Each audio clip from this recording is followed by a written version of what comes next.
All right.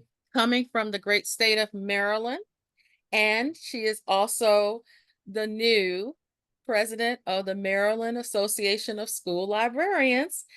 Y'all give it up for Stacey Nunn. Hello, everybody. Hello, hello. Let me just pull up my screen before I get all confused with that. Where is it? Let me find it. It should be here.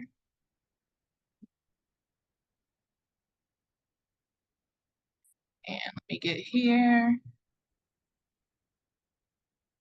And you all can still see me, right? Yeah, your screen is loading. Okay.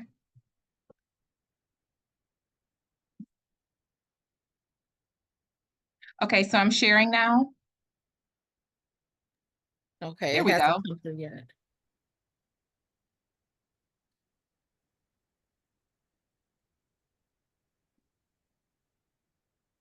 Try and go to the next page and see if it'll pop through because it just says that you're sharing.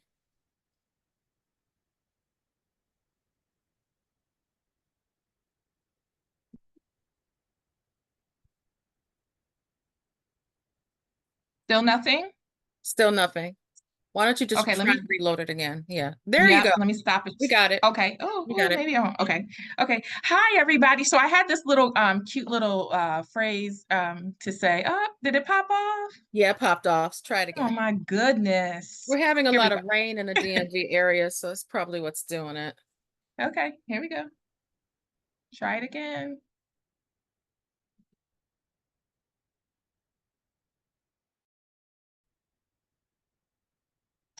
Let me know when you can see it. Sure thing.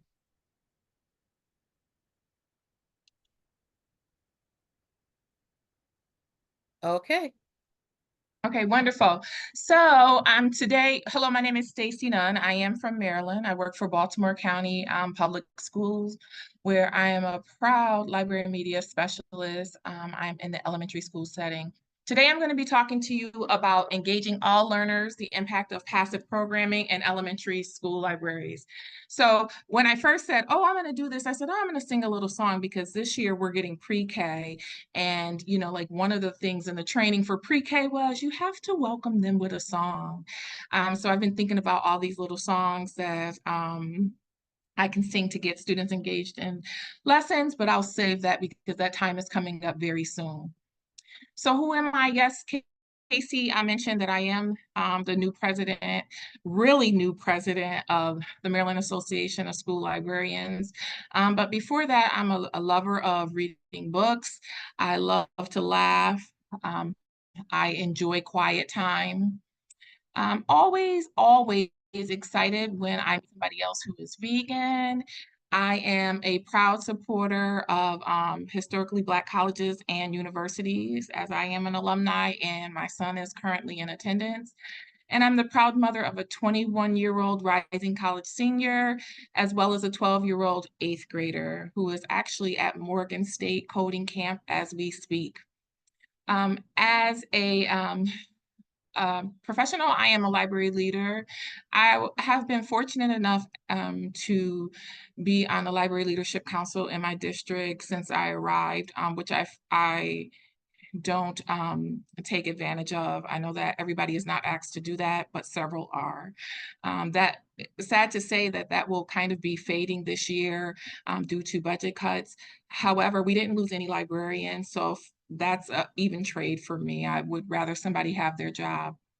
I'm a driven collaborator. I just completed my 14th year. This is a third career for me. So I've just completed my 14th year as an educator.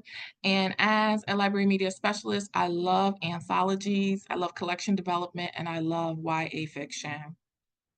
Nationally, I am excited about a new position for the American Association of School Librarians. For those of you who are actively participating in your chapters and your chapter has a delegate, I'm the chair of chapter assembly, so I meet with those delegates monthly.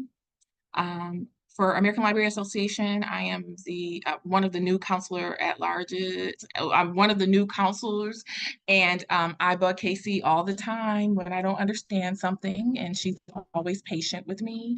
And again, I am For BCALA, I am on the Children's Literacy Award Committee, and I absolutely love that committee, as well as a member of Literacy Nation. So that's a lot. It sounds like a lot. Most of those things I love. Most of those things have been what has fostered my love for collection development and how I got started in all of this. I forgot to put one thing on there. One of the things that I'm most grateful for in this profession is my professional learning network. I would be lost without them. My school district gives me a lot. We are very fortunate. However, without them, running ideas by them, learning from them, learning the ins and outs of things, I wouldn't know what to do. So that brings us to today's discussion on what is passive programming. It's not anything new. We do it all the time. I'm here today to give a little insight on how it is done in the elementary school setting. And I say that because in my school district, we have a full curriculum. And when I say a full curriculum, we have a full curriculum. The first 6 weeks, the first unit that I want to say 6 weeks, but it typically takes around that amount of time, we are required to teach digital citizenship to every grade level. And after that, we have different units that we can pull from. Our curriculum is closely aligned with the English language arts curriculum or reading curriculum for our district. And you can hop around, you can collaborate with teachers, you can find out what they're doing, and that can guide you to the next unit you will teach after digital citizenship. So passive programming is that informal, self-paced, interactive activities and or programming that can be initiated individually or in a small group. It is guided by simplified directions in person, usually in print or displayed on signage. It is online. It's usually by a QR code or embedded in a folder. In our school district, we use Schoology. So typically, if I have an activity or a program that's like an activity, when I say activity, the programming is attached to the units that we're doing typically. When I say program in general, that's kind of like when I just have open library time and students have a broad range of things. So I just wanted to clarify that. But nevertheless, the directions are always embedded in a folder, and I try to design the program so that some of it is appropriate for primary and others is intermediate. And then there's programming that would be appropriate for both. The activities can be a creative extension of an academic lesson. It can be a challenge. It can be informational and much more. I'm trying to, a little bit about impact. Passive programming has been a creative way to engage 21st century learners in the elementary, middle, and high school, probably even before that. And why is it important? It's important because it's an open invitation to introduce students to the possibilities of what can happen in the library, right? We're thinking big, we're thinking outside of a school district like mine that has a curriculum, but what else can I offer the students that would be inviting for them to come into the library? I mean, we're not just talking about book checkout, and we're not just talking about completing the assignments that are attached to the curriculum, but what are those extra programs that invite the students into the library? It's also important because it defines why the library is an essential component to the school community. It is a space that cultivates creativity, reading, and research.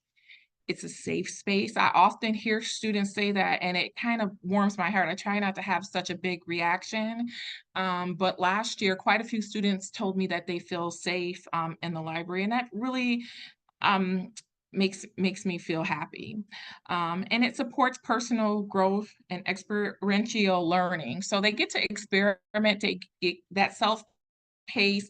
They kind of get to do what they want to do, or they come up with their own great ideas. So here are some of the things that I thought I would share. And so my corny song was going to be, I don't know what you've been told, and you would repeat it. Passive programming never gets old, you would repeat it. So share your ideas, jot down some too. You would say that. You take away what's good for you.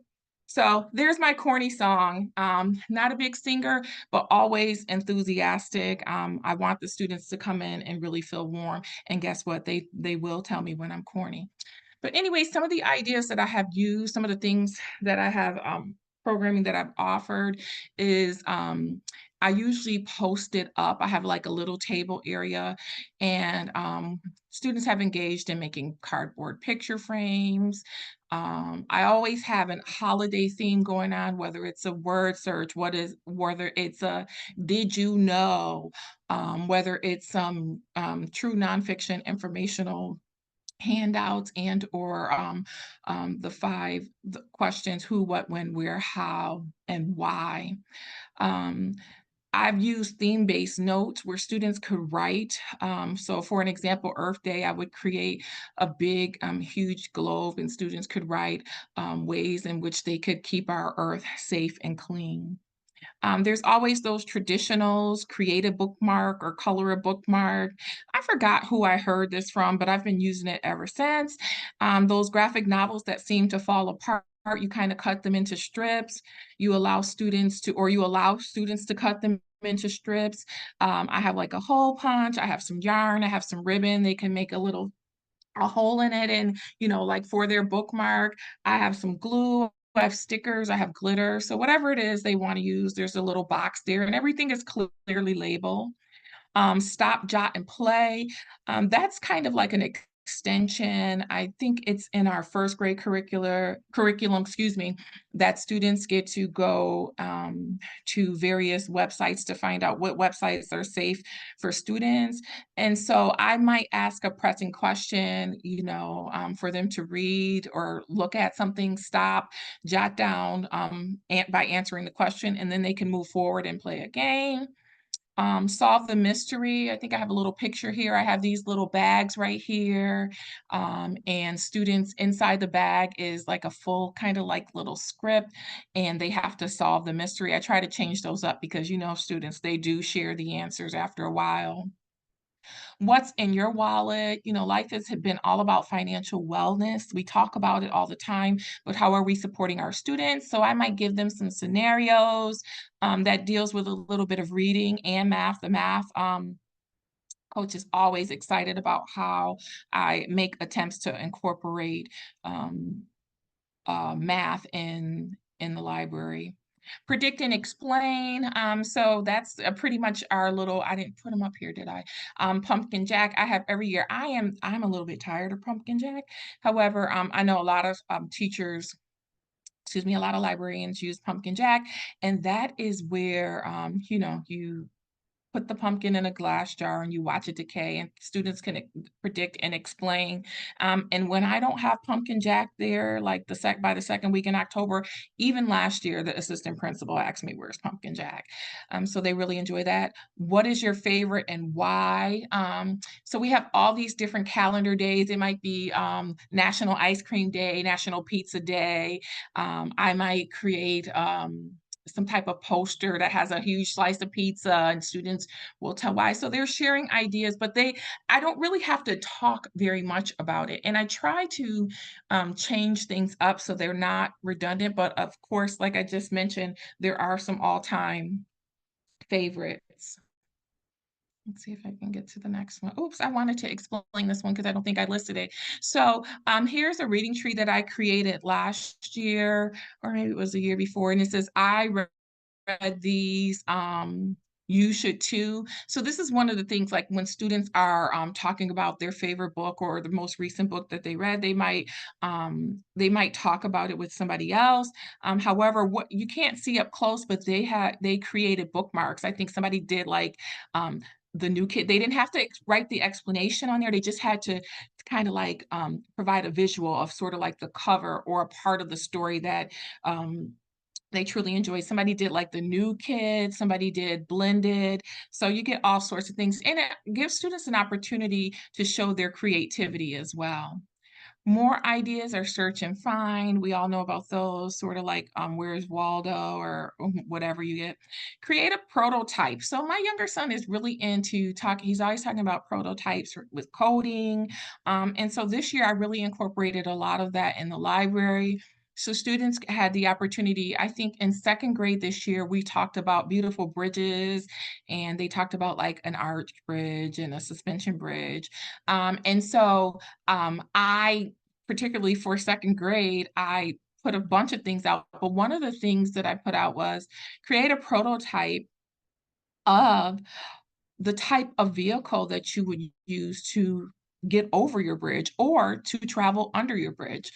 So just incorporating things like that. Here in this picture, you will see the block challenge. The block challenge is sometimes I might read a story um, and or show students some type of picture, and I might ask them to recreate it with a block. Also, I have used the block challenge. They're really not blocks. They're like little pieces that you would use for like tangrams. So I might use those and ask students to create something or allow them to create something if that's the program that they choose. Floater sync is always a fun one. I don't know if you can see it because on my screen, my picture, let me see if I can move. Oh, yeah, yeah, you can move this, Stacey. Um, Floater or sync, um, oh, excuse me, I'm sorry. I'm trying to go back. So floater sync is definitely one of the fun ones. You know, like kids always want to get a little messier or get their hands um, wet inside um, of a cup or of water. The thing that they have to do is they have to tell if it floats or sink, and they have to predict, they have to tell if it floated, if it sank, and they have to tell why, you know, like, so before they even do the activity, they predict it. And I try to put that out when I know that teachers are covering a unit of such. How to make something step by step. So for an example, I might do it as a theme, like how to make a birthday cake, or, you know, like around the holidays, how to make a pumpkin pie. I'm sorry, my screen is just, I'm not even touching the computer and it's just flopping back and forth. Um, New ideas that I want to try this year. So if you looked on the AASL 2024 Best Digital Tools, I'm interested in trying Kid Lit B this year. And I'm hoping that it will serve the students in the same way that something like a Tumble Books or Our Destiny ebooks would serve them. I noticed on the website that they have a bunch of different stories read by authors themselves. And so I'm hoping that students can access that from their computers. The problem is with sometimes when you introduce something that's not approved by BCPS is that students can't access it. So if the key, if the main thing is if the streaming is through YouTube, even though it's through Kidlit, it might be blocked, and I really won't know that until we get back. However, that's what I plan on Yeah, using. One of the extra things that I would like to yeah, hold use, on. because sorry, it's called What Makes a Book Incredible? So that's going to be one of my big questions. What makes a book incredible? And so I want them to tell, that might be something that I use, and I will say to them, tell me what book you use, who the author is, what makes it incredible, and why, and ask them to give me a fact or something like that. Or I might ask them to compare, but it'll all be on their own time. It won't be part of the curriculum. It won't be part of our class time. It'll be something that they choose to do. Name that part. Students don't really read newspapers anymore. Everything is online. But when you look at the format of newspapers, they are still in this, even online, it's still in the format of a paper copy of it. So I think that's a fun way to get students to think about what a news article looks like. Create your own readers theater. I do readers theater kind of like seasonal. It's not part of our curriculum. But I will use it like the day before a holiday or the week before a holiday when we have completed a unit and I don't want to start another unit until we return from the holiday. But I oftentimes give students an opportunity to do the activity of creating their own photo worthy. The students are so much more savvy with these computers than we are. So students can take pictures with their computers and photo work, but there are some strict guidelines with something like photo worthy. I might ask them to take a picture of their favorite picture in a book and tell why. I might ask them to take a picture of something that they have created. But they have to tell why. But you definitely have to provide strict guidelines so that students aren't just walking around um, just taking pictures of any and everything. Jokes on You is kind of funny. I use this one. It's kind of an activity that students can go over, or a program that students can go over to on their own time. But sometimes I use it as an opener, like if depending on how students come in, like sometimes in the elementary setting, students come in like they typically do. Sometimes it's just a very heavy day. So I try to have like a joke board where somebody can lift up the flap on the joke board and say, "Hey," and they can read it. And sometimes they laugh, but they will tell me when it's corny as well. And then another idea that I really want to try this year is vote on it. So those times when I don't have the teacher input in terms of what students are would like to learn next, I might put up some ideas of the units that are available and have them vote. I really like doing this because it gives students an opportunity to feel like they are part of the decision-making process. Um, I might say this in the beginning of class, but I might have them either come back on their own time to drop their vote, or if there's time at the end of class, they can drop their vote. And if they don't want to drop a vote, they don't have to. So I said a lot. There are lots of ideas. I hope that people were able to pick up some ideas from in terms of the elementary school setting. And I would just like to say this seems very easy, but it's really hard because not only do you have to prep for what's in our curriculum, you have to prep for these things, right? You can't just put a box of something out there and not give students any type of direction. And just for some pointers for people, this is where I use my library helpers. So my library helpers not only shelve the everyone books, they also sharpen pencils and organize things, but they also might help prep for some of these passive programs. The hardest part for me, the most challenging part for me, those are all the good things. The challenging part for me with this is my library is small, located in the middle of the building. So always finding an appropriate space for things. I can't have too many programs going. I limit myself to 2 or 3 at a I'm time a because I can't day-to-day kind of have thing, but I'm here.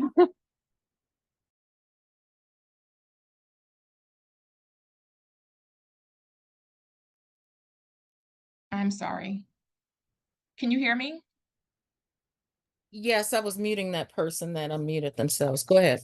Okay, no problem. So, yes, I try to have the space is a problem. So, everything doesn't always run smooth, but I definitely do this. And another reason why I make sure I have some type of programming that's outside of our curriculum is because we have really big class sizes. And with that being said, the students' abilities are all over the place. Some will finish in 20 minutes, some will take the entire time. My classes are 65 minutes. And so you need some other things for students to do where you don't have to stand and give them step by step by step direction and explain things over and over again. And believe it or not, they truly are interested and excited about engaging in these programs. Aw.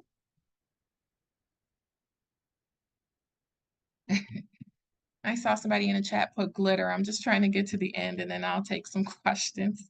Let me see if I can escape. What's going on here?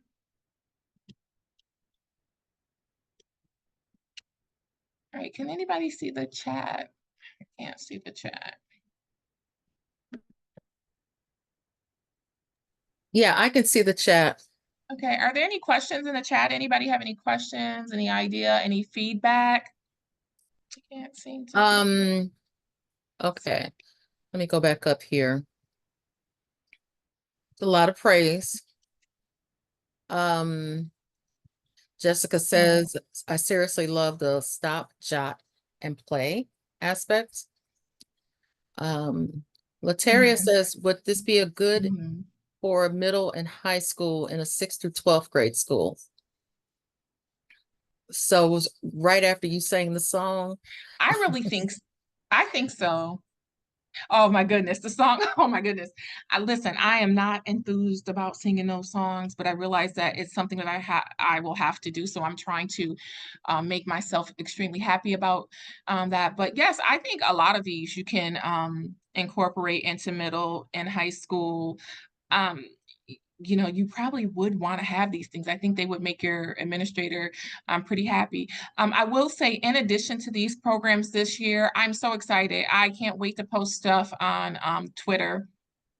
But in addition to these things this year, I have new furniture in my library and I am in the process of building a Lego wall. So I'm so psyched about that. So I have some makerspace stuff going on. And I think that like the more of these types of programs that we can incorporate in our library, especially for middle and high school, that are, of course, age appropriate, the more we can justify why we really are needed and how we are bringing students into the library. Awesome. Okay, Sherry I know, says, I sing Ella Jenkins Hello with my pre-K yeah. every Uh, library lesson, and they end with bubbles and they end with bubbles at the end if they can line up quietly. That's awesome. I like that bubble idea, and I definitely will do that. I always play a song, but honestly, with my intermediate students, I always play jazz music. Like during independent work time, I typically play jazz music, and I turn it off right before book exchange because so I want to give students. I mean, sometimes it's a distraction for some students. Some students appreciate it, but I turn on the jazz music, and guess what? When I don't, they ask for it. So it's all about setting the scene. And because I we're am from the DMV area, Mr. Derby preschool song has go-go beats. So, okay. hey. Yeah, let's do it. I'm all for it. He So you can, also is on YouTube if you can't get the CDs. I've had the CDs. I'm old. I'm gonna date myself 20 years. But when my record player did not work, not record player, excuse me, radio did not work, he Mhm. is on YouTube for free and he does a good morning song, which is great for kids. And Bunny Hop is good for kids too. It's like 5 minutes. Okay. All right. I'm for it. Thank you so much for sharing. Thank you everybody for participating. You can reach me. I think my information is there. Like Ebony mentioned earlier, I have been getting all sorts of hits on LinkedIn. I don't know some people, but it's always nice to know new people and share your ideas and send me a message and share your ideas. Well, thank you so much, Stacy, for stopping through Mhm. and sharing a wealth of information with us. This was very interesting. There are things that I can apply with my middle schoolers here. Absolutely. All right. Bye, everybody. Thank you.